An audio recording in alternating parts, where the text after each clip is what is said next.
основните цели, които се поставя Сдружение Авитохол са издирване, изследване, възстановяване и съхранение на българските традиции, бит и култура, осигуряване на подходяща среда за развиване на дейности по опазване на българските традиции,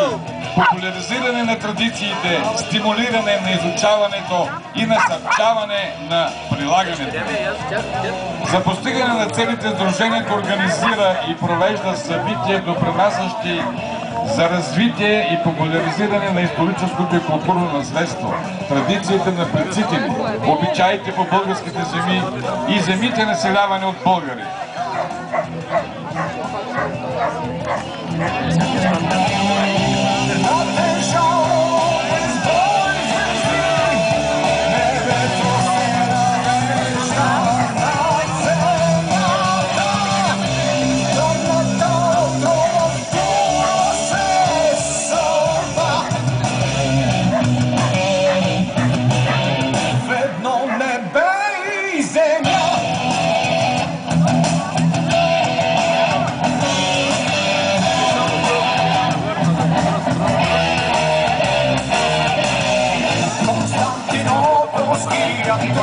Nostro